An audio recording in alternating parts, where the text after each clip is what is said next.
ರೂಪಾಯಿಗೆ ಹೆಚ್ಚಿಸಲಾಗುವುದು. ಈ ಅನುದಾನವನ್ನು ಬಳಸಿ ಬೃಹತ್ ಅಭಿವೃದ್ಧಿ ಕಾಮಗಾರಿಗಳಿಗೆ ಆದ್ಯತೆಯ ಮೇಲೆ ಅನುಷ್ಠಾನಗೊಳಿಸಲು ಹೊಸದಾಗಿ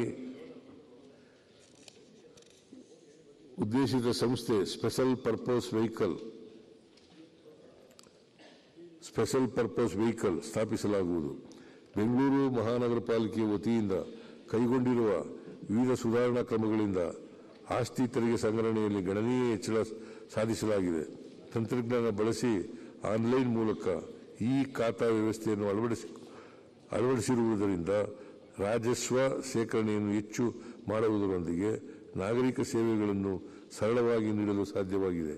ಅಲ್ಲದೆ ಪಾಲಿಕೆಯ ಸ್ವಂತ ಆಸ್ತಿಗಳ ಉತ್ತಮ ನಿರ್ವಹಣೆ ಮತ್ತು ನಿಯಂತ್ರಣೆಗೆ ಸಹಕಾರಿಯಾಗುವಂತೆ ಬಿಬಿಎಂಪಿ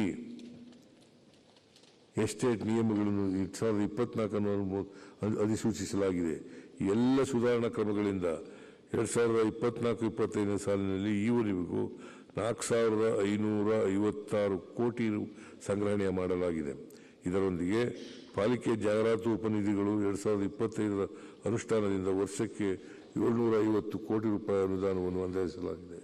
ಬಿಬಿಎಂಪಿಗೆ ಅಂದಾಜು ಮೊತ್ತ 40,000 ಕೋಟಿ ರು ವೆಚ್ಚದಲ್ಲಿ ಉತ್ತರ, ದಕ್ಷಿಣ ಮತ್ತು ಪೂರ್ವ ಪಶ್ಚಿಮ ಸುರಂಗ ಮಾರ್ಗದ ಕಾರಿಡಾರ್ಗಳನ್ನು ಟನೆಲ್ ಕೈಗೊಳ್ಳಲು ಅನುಕೂಲವಾಗುವಂತೆ 19,000 ಕೋಟಿ ಗ್ಯಾರಂಟಿ ಸರ್ಕಾರದಿಂದ ಒದಗಿಸಲಾಗಿದೆ. ವಾಹನದ ದಟ್ಟಣೆ ಸಮಸ್ಯೆಯನ್ನು ನಿವಾರಿಸಲು ಹಾಗೂ ಸುಗಮ ಸಂಚಾರಕ್ಕಾಗಿ ಬೆಂಗಳೂರು ನಗರದ ಮುಖ್ಯ ರಸ್ತೆಗಳನ್ನು ಸಿಗ್ನಲ್ ಮುಕ್ತಗೊಳಿಸುವ ಸಿಗ್ನಲ್ ಫ್ರೀ ನಿಟ್ಟಿನಲ್ಲಿ ಈ ಕೆಳಕಂಡ ಉಪಕ್ರಮಗಳನ್ನು ಕೈಗೊಳ್ಳಲಾಗಿದೆ. ನಮ್ಮ ಮೆಟ್ರೋ ಹಂತ 3 ಯೋಜನೆಯೊಂದಿಗೆ 8,916 ಕೋಟಿ ರು ವೆಚ್ಚದಲ್ಲಿ 40.50 ಕಿಲೋಮೀಟರ್ ಉದ್ದದ ಡಬಲ್ ಡೆಕರ್ ಫ್ಲೈಓವರ್ ರಸ್ತೆಯನ್ನು ನಿರ್ಮಿಸಲಾಗುವುದು. ಕಾಲುವೆಯ ಬಫರ್ ಪ್ರದೇಶವನ್ನು ಬಳಸಿಕೊಂಡು 3,000 ಕೋಟಿ ರು ವೆಚ್ಚದಲ್ಲಿ 300 ಕಿಲೋಮೀಟರ್ ಹೆಚ್ಚುವರಿ ರಸ್ತೆ ಜಾಲವನ್ನು ಅಭಿವೃದ್ಧಿಪಡಿಸಲಾಗುವುದು. ಬಿಬಿಎಂಪಿ ವ್ಯಾಪ್ತಿಯಲ್ಲಿನ 460 ಆರ್ಟೀರಿಯಲ್ ಮತ್ತು ಸಬ್ ಆರ್ಟೀರಿಯಲ್ ರಸ್ತೆ ಜಾಲವನ್ನು 660 ಕೋಟಿ ರು ವೆಚ್ಚದಲ್ಲಿ ಅಭಿವೃದ್ಧಿಪಡಿಸಲಾಗುವುದು. ನಗರದಲ್ಲಿ 120 ಕಿಲೋಮೀಟರ್ ಉದ್ದದ ಫ್ಲೈಓವರ್ ಹಾಗೂ ಗ್ರೇಡ್ ಸೆಪರೇಟರ್ಗಳನ್ನು ನಿರ್ಮಿಸಲಾಗುವುದು. ಬ್ರ್ಯಾಂಡ್ ಬೆಂಗಳೂರು ಯೋಜನೆಯಡಿ 2024-25 ಸಾಲಿನಲ್ಲಿ ಅನುಮೋದನೆಗೊಂಡ 21 ಯೋಜನೆಗಳನ್ನು 1,800 ಕೋಟಿ ರು ವೆಚ್ಚದಲ್ಲಿ ಅನುಷ್ಠಾನಗೊಳಿಸಲಾಗುತ್ತಿದೆ. ಬೆಂಗಳೂರನ್ನು ಅಂತಾರಾಷ್ಟ್ರೀಯ ಆರೋಗ್ಯ ಮಾನದಂಡಗಳ ನಗರವನ್ನಾಗಿ ಮಾಡಲು ಬ್ರ್ಯಾಂಡ್ ಬೆಂಗಳೂರು ಅಭಿಯಾನದ ಅಡಿಯಲ್ಲಿ ಮುಂದಿನ 3 ವರ್ಷಗಳಲ್ಲಿ 413 ಕೋಟಿ ರೂಪಾಯಿ ವೆಚ್ಚದಲ್ಲಿ ಸಮಗ್ರ ಆರೋಗ್ಯ ಯೋಜನೆಯನ್ನು ಜಾರಿಗೊಳಿಸಲಾಗುವುದು. ಹವಾಮಾನ ವೈಪರೀತ್ಯದ ಪರಿಣಾಮವಾಗಿ ಬೆಂಗಳೂರು ನಗರವು ಎದುರಿಸುತ್ತಿರುವ ಪ್ರವಾಹವನ್ನು ನಿಯಂತ್ರಿಸಲು ವ್ಯವಸ್ಥಿತ ಒಳಚರಂಡಿ ಜಾಲ ಹಾಗೂ ಎಸ್ಟಿಪಿಗಳನ್ನು ನಿರ್ಮಿಸಲು ಸರ್ಕಾರವು ಬಿಬಿಎಂಪಿ ಹಾಗೂ ಬಿಡಬ್ಲ್ಯೂಎಸ್ಎಸ್ಪಿ 3,000 ಕೋಟಿ ರು ಆರ್ಥಿಕ ನೆರವು ನೀಡಲು ತೀರ್ಮಾನಿಸಲಾಗಿರುತ್ತದೆ. 24-25 ಸಾಲಿನಲ್ಲಿ 5,550 ಕೋಟಿ ರೂಪಾಯಿ ಮೊತ್ತದಲ್ಲಿ 775 ಎಂಎಲ್ಡಿ ಹೆಚ್ಚುವರಿ ನೀರಿನ ಸಾಮರ್ಥ್ಯವನ್ನು ಹೊಂದಿರುವ ಕಾವೇರಿ 5ನೇ ಹಂತದ ಯೋಜನೆಯನ್ನು ಸಾರ್ವಜನಿಕರಿಗೆ ಲೋಕಾರ್ಪಣೆಗೊಳಿಸಲಾಗಿದೆ. ಇದರಿಂದ 110 ಹಳ್ಳಿಗಳಲ್ಲಿರುವ 50 ಲಕ್ಷ ನಿವಾಸಿಗಳಿಗೆ ಜೀವಜಲ ದೊರಕಿಸಲಾಗಿದೆ.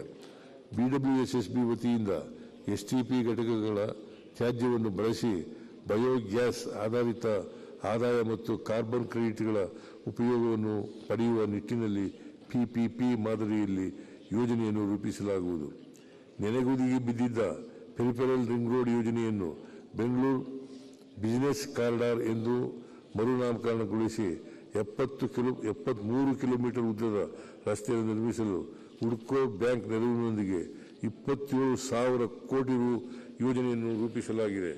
ಪ್ರತ್ಯೇಕ ತಂಡಗಳನ್ನು ರಚಿಸಿ ಭೂಸ್ವಾಧೀನ ಪ್ರಕ್ರಿಯೆ ಪ್ರಾರಂಭಿಸಲಾಗಿದೆ. ನಮ್ಮ ಮೆಟ್ರೋ ಪ್ರತಿದಿನ ಸರಾಸರಿ 8.5 ಲಕ್ಷ ಪ್ರಯಾಣಿಕರಿಗೆ ಸೇವೆಯನ್ನು ಒದಗಿಸುತ್ತಿದ್ದು, ಪ್ರಸ್ತುತ 68 ನಿಲ್ದಾಣಗಳನ್ನು ಒಳಗೊಂಡಂತೆ 79.65 ಕಿಲೋಮೀಟರ್ ಮಾರ್ಗದ ಕಾರ್ಯಾಚರಣೆ ನಡೆಯುತ್ತಿದೆ. ಮುಂದಿನ 2 ವರ್ಷಗಳಲ್ಲಿ ಒಟ್ಟಾರೆ 98.60 ಕಿಲೋಮೀಟರ್ ಹೆಚ್ಚುವರಿ ಮಾರ್ಗಗಳ ಕಾರ್ಯಾಚರಣೆ ಜಾಲವನ್ನು ಅಭಿವೃದ್ಧಿಪಡಿಸುವ ಗುರಿಯನ್ನು ಹೊಂದಲಾಗಿದೆ. ಮೆಟ್ರೋ ಜಾಲವನ್ನು ದೇವನಹಳ್ಳಿಯವರೆಗೆ ವಿಸ್ತರಿಸಲು ಯೋಜಿಸಲಾಗಿದೆ. ಕಾವೇರಿ ಹಂತ 6 ಅನುಷ್ಠಾನಕ್ಕಾಗಿ ವಿಸ್ತೃತ ಯೋಜನಾ ವರದಿಯನ್ನು ತಯಾರಿಸಲಾಗುವುದು.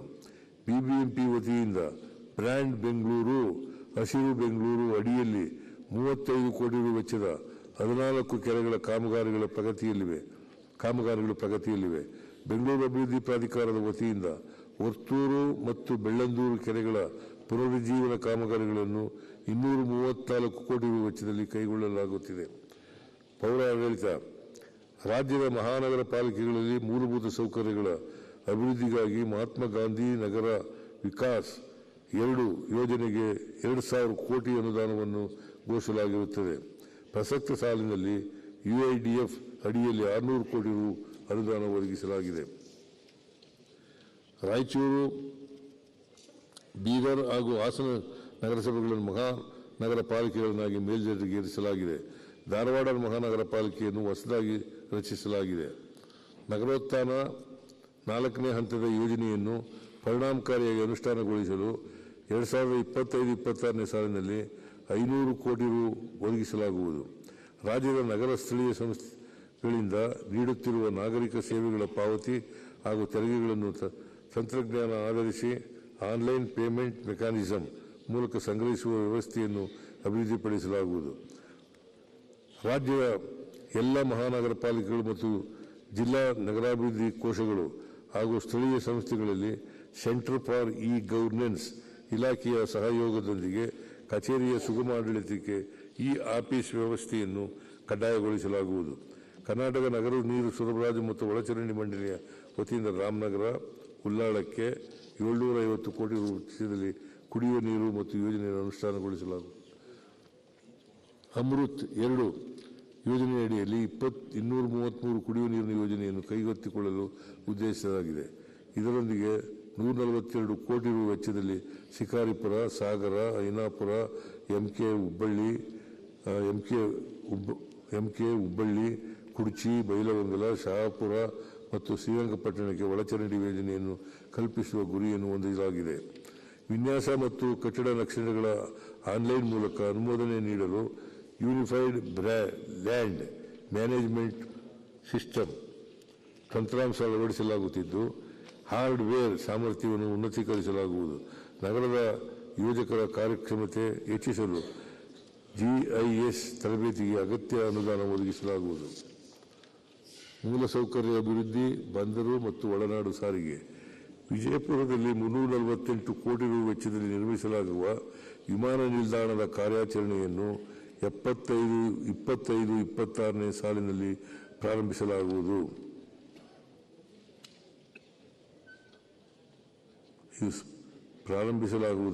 ಪ್ರಾರಂಭ ಆಗಿದೆ. ಇದು ಮುಗಿಸಲಾಗುವುದು.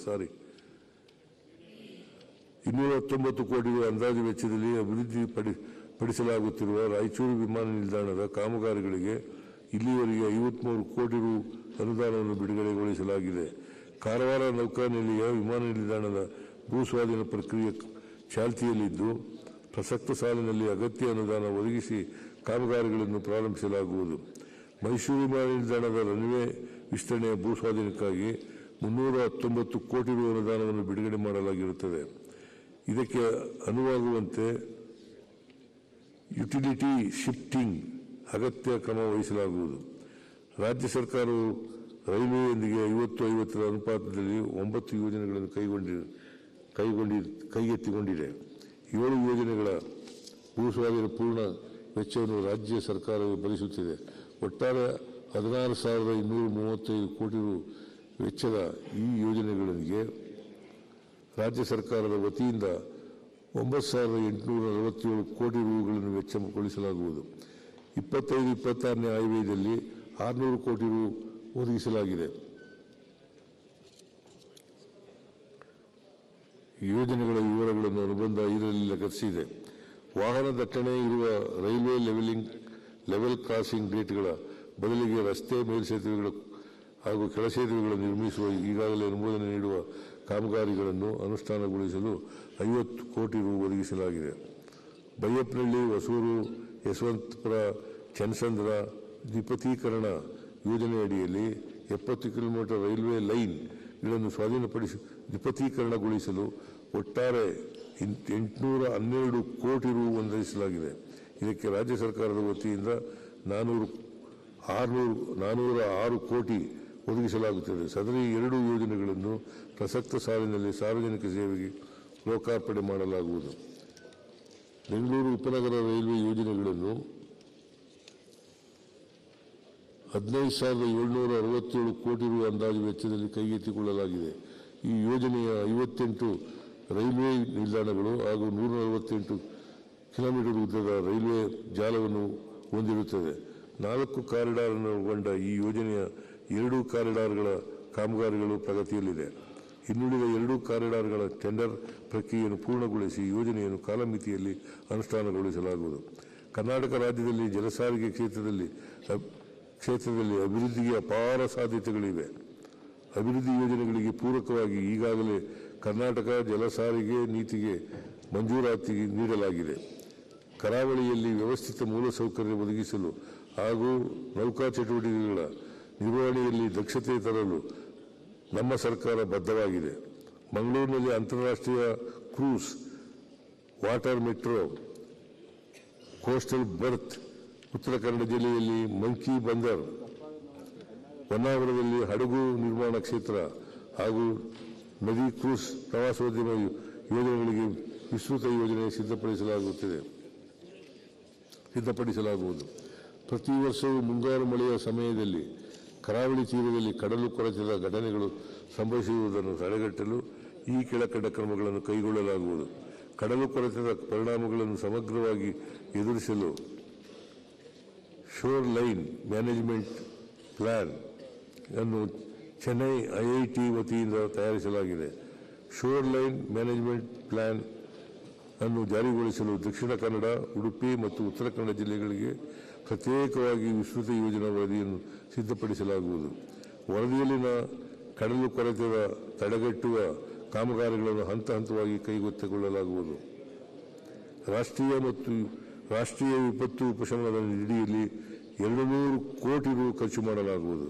ಮಂಗಳೂರಿನಲ್ಲಿ ಜಲಸಾರಿಗೆ ಸಂಗ್ರಹಾಲಯ ಮತ್ತು ಅನುಭವ ಕೇಂದ್ರವನ್ನು PPP ಮಾದರಿಯಲ್ಲಿ ಸ್ಥಾಪಿಸಲಾಗುವುದು. ದೇವನಹಳ್ಳಿಯಲ್ಲಿ 407 ಎಕರೆ ಪ್ರದೇಶದಲ್ಲಿ ಅತ್ಯಾಧುನಿಕ ಬೆಂಗಳೂರು ಸಿಗ್ನೇಚರ್ ಬಿಸಿನೆಸ್ ಪಾರ್ಕ್ ಅನ್ನು ಅಭಿವೃದ್ಧಿಪಡಿಸಲು ಉದ್ದೇಶಿಸಿದೆ. ಇದಕ್ಕೆ ಸಂಪರ್ಕ ಕಲ್ಪಿಸಲು ಮೇಲ್ಸೇತುವೆ ನಿರ್ಮಾಣಕ್ಕಾಗಿ ರಾಜ್ಯ ಸರ್ಕಾರದ ಪಾಲಿನ ಅನುದಾನದಲ್ಲಿ 50 ಕೋಟಿ ರೂಪಾಯಿ ಈಗಾಗಲೇ ಬಿಡುಗಡೆ ಮಾಡಿದೆ. ಲೋಕೋಪಯೋಗಿ 2024-25 ಸಾಲಿನಲ್ಲಿ ಲೋಕೋಪಯೋಗಿ ಇಲಾಖೆಗೆ ವಿವಿಧ ಮುಂದುವರಿದ ಯೋಜನೆಗಳಡಿ 1330 ಕಿಲೋಮೀಟರ್ ಉದ್ದದ ರಾಜ್ಯ ಹೆದ್ದಾರಿ ಮತ್ತು 1859 ಕಿಲೋಮೀಟರ್ ಉದ್ದದ ಜಿಲ್ಲಾ ಮುಖ್ಯ ರಸ್ತೆ ಅಭಿವೃದ್ಧಿಗೆ ಕಾಮಗಾರಿಗಳನ್ನು ಪೂರ್ಣಗೊಳಿಸಿದೆ. ಪ್ರಸಕ್ತ ಸಾಲಿನಲ್ಲಿ 1850 ಕಿಲೋಮೀಟರ್ ಉದ್ದದ ರಾಜ್ಯ ಹೆದ್ದಾರಿಗಳನ್ನು ಹಾಗೂ 2570 ಕಿಲೋಮೀಟರ್ ಉದ್ದದ ಜಿಲ್ಲಾ ರಸ್ತೆಗಳನ್ನು 1848 ಕೋಟಿ ರುಗಳ ವೆಚ್ಚದಲ್ಲಿ ಅಭಿವೃದ್ಧಿಪಡಿಸಲಾಗುವುದು. ರಾಜ್ಯದಲ್ಲಿ 140 ಸೇತುವೆ ನಿರ್ಮಾಣ ಕಾರ್ಯಕ್ರಮಗಳನ್ನು ಪೂರ್ಣಗೊಳಿಸಲಾಗಿದೆ. ಪ್ರಸಕ್ತ ಸಾಲಿನಲ್ಲಿ 6 ಸೇತುವೆ ಕಾಮಗಾರಿಗಳನ್ನು ಕೈಗೆತ್ತಿಕೊಳ್ಳಲು ಅನುಮೋದನೆ ನೀಡಲಾಗಿದೆ. ಕಾಮಗಾರಿಗಳ ವಿವರಗಳನ್ನು ಅನುಬಂಧ 6ರಲ್ಲಿ ಲಗತ್ತಿಸಿದೆ. ರಾಜ್ಯದಲ್ಲಿ ಶಿಥಿಲ ವ್ಯವಸ್ಥೆಯಲ್ಲಿರುವ 39 ಸೇತುವೆಗಳನ್ನು ಗುರುತಿಸಲಾಗಿ ಪ್ರಸಕ್ತ ಸಾಲಿನಲ್ಲಿ ಸದರಿ ಸೇತುವೆಗಳ ದುರಸ್ತಿ ಹಾಗೂ ಪುನರ್ನಿರ್ಮಾಣಕ್ಕಾಗಿ 1000 ಕೋಟಿ ರು ಯೋಜನೆಯನ್ನು ರೂಪಿಸಲಾಗುವುದು. ಕೊಡಗು ಜಿಲ್ಲೆಯ ವಿರಾಜಪೇಟೆ, ಪೊನ್ನಂಪೇಟೆ ಮತ್ತು ಮಡಿಕೇರಿ ತಾಲೂಕುಗಳಲ್ಲಿ ಭಾರೀ ಮಳೆಯಿಂದಾಗಿ ಹಾನಿ ಒಳಗಾಗಿರುವ ರಸ್ತೆ ಮತ್ತು ಸೇತುವೆಗಳನ್ನು 20 ಕೋಟಿ ರು ವೆಚ್ಚದಲ್ಲಿ ಪುನರ್ನಿರ್ಮಾಣ ಮಾಡಲಾಗುವುದು. 1696 ಕೋಟಿ ರು ವೆಚ್ಚದ ರಾಯಚೂರು ಸಿಂಧನೂರು ರಸ್ತೆ ಅಭಿವೃದ್ಧಿ ಕಾಮಗಾರಿಯಡಿ ಈವರೆಗೆ 20 ಕಿಲೋಮೀಟರ್ ಉದ್ದದ ರಸ್ತೆ ನಿರ್ಮಿಸಿದ್ದು, ಪ್ರಸಕ್ತ ಸಾಲಿನಲ್ಲಿ ಬಾಕಿ ಉಳಿದ ಪೂರ್ಣಗೊಳಿಸಲಾಗುವುದು. 3190 ಕೋಟಿ ರು ಮೊತ್ತದ ದೇವನಹಳ್ಳಿ, ವಿಜಯಪುರ, ಎಚ್ ಕ್ರಾಸ್, ವೇಮಗಲ್, ಮಾಲೂರು, ತಮಿಳುನಾಡು ಗಡಿಯವರಿಗೆ ಕೈಗಾರಿಕಾ ಸಂಪರ್ಕ ಕಲ್ಪಿಸುವ 123 ಕಿಲೋಮೀಟರ್ ರಸ್ತೆ ಅಭಿವೃದ್ಧಿ ಕಾಮಗಾರಿಯು ಪ್ರಸಕ್ತ ಸಾಲಿನಲ್ಲಿ 30 ಕಿಲೋಮೀಟರ್ ರಸ್ತೆಯನ್ನು ಪೂರ್ಣಗೊಳಿಸಲಾಗುವುದು. SHDP ಹಂತ 5ರಡಿ 9,000 ಕೋಟಿ ಮೊತ್ತದಲ್ಲಿ ಒಟ್ಟು 2,500 ಕಿಲೋಮೀಟರ್ ಉದ್ದದ ಕೋರ್ ರೋಡ್ ನೆಟ್ವರ್ಕ್ ರಸ್ತೆಗಳ ಅಭಿವೃದ್ಧಿಯನ್ನು 2 ಘಟ್ಟಗಳಲ್ಲಿ ಕೈಗೊಳ್ಳಲು ಆಡಳಿತಾತ್ಮಕ ಅನುಮೋದನೆ